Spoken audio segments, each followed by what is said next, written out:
Hey everybody, it's Frankie just here with your demo video for your warm-up and your strength for tomorrow's workout, May 13th. So tomorrow you've got a really fun one. It's one of those every 5 minutes you start a new round situations where you kind of get to determine what rest you have, depending on how quickly you get through the first round. So, and it's got a lot of shoulder focus things. You've got thrusters, you've got clean and jerks, and you've got devil's presses. Yes, let's bring those back. So your warm-up's gonna prepare you for all of that. So your warm-up is 3 sets of 4 moves. Your first move is 30 seconds of a high plank.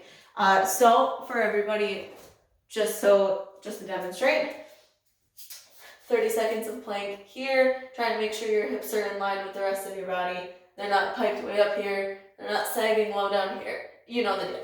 Hold that for 30 seconds, really focusing on bringing your belly button into your spine for that. Your next one is 20 jumping jacks. So I'm not gonna demonstrate that. That's pretty easy. 20 of those. 10 glute bridges. So for glute bridges, just a couple of key pointers. We've done them a lot, but I just want to reiterate. Keep your heels as close to your glutes as possible. Don't get them out there, but as close as you can. And then pressing up. Hold for just a second and then back down. You've got 10 of those, so take your time with them. Really feel your hips open up, squeeze your glutes at the top, squeeze your core at the top, and back down. Ideally, you should also feel your lower back touching the ground every single time, thinking about keeping it in that neutral position the whole time. There we go. And then you've got 5 inchworm to push up. So everybody's favorite that we always do in our warm-ups at 6:08. You're going to hinge at your hips, leaning forward, keeping your back flat.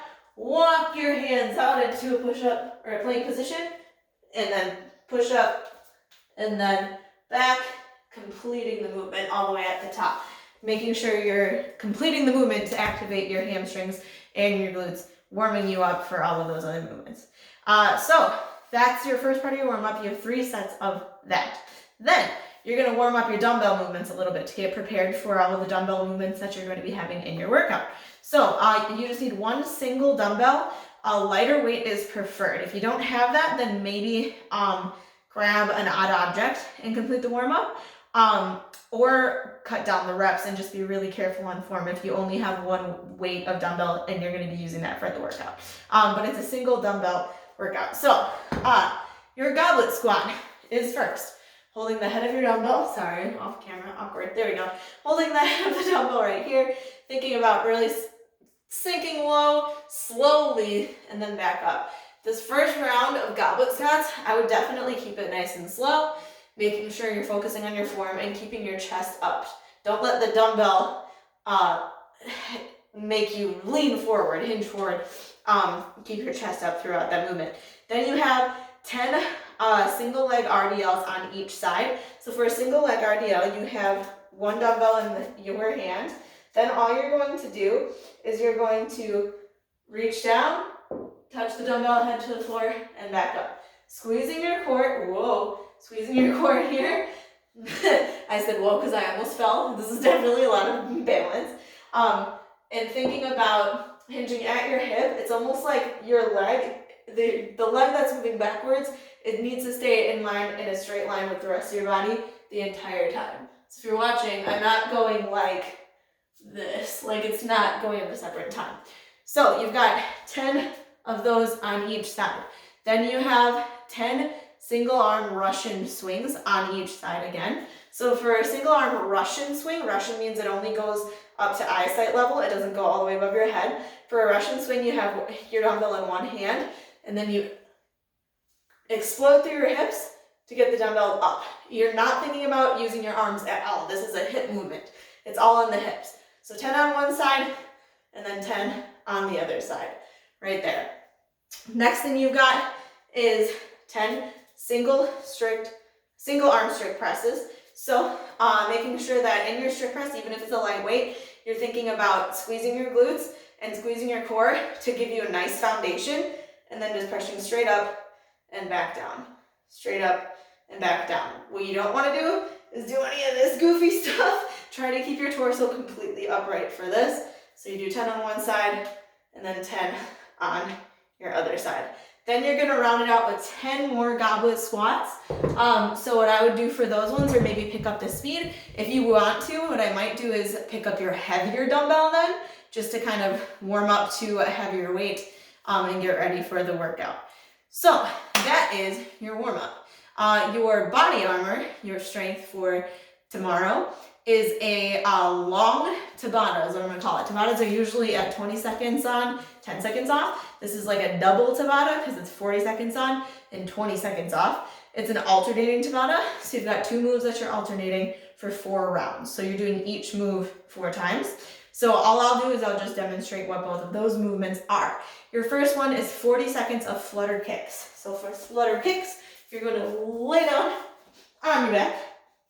If you would like to, you can put your hands underneath your glutes to help support your lower back a little bit. Otherwise, you can just put them out by your side, but sometimes that helps a little bit, and it helps you not use your hip flexors. It helps you actually use your core.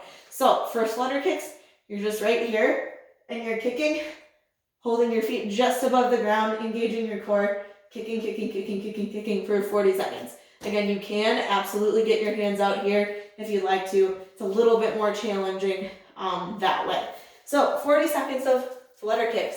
Then your second movement is going to be 40 seconds of a hollow rock. So let's see if I can, there we go. Now you can see a little bit better. So for a hollow rock, you get in that nice hollow position where you're engaging your core and you kind of look like a banana. And then all you're doing is rocking back and forth. So it's look something like this. Now what you don't want is you don't want to use your legs a ton. You're trying to keep that position, but you're just using your core, using your legs, using everything you got to just give yourself a tiny bit of a rock. Excuse me, tiny bit of a rock back and forth. Keep it controlled, keep it little. You don't want it to be huge. So 40 seconds of that. You go through that 4 times total. And that's definitely going to get your core fired up for tomorrow. So that is your warm up and strength for tomorrow, May 13th. And this workout definitely looks like a fun one. So I hope you enjoy it. And it's good. It's been really, really good to see all of the fist bumps and sugar WOD, to see everybody like doing virtual classes and stuff like that. It's going to be really excited to get back in the gym and see all of you. So I hope that we get to do that soon. I hope you're enjoying it, and I can't wait to see you all. That's all I got for you. Have a good night, everybody. Peace out.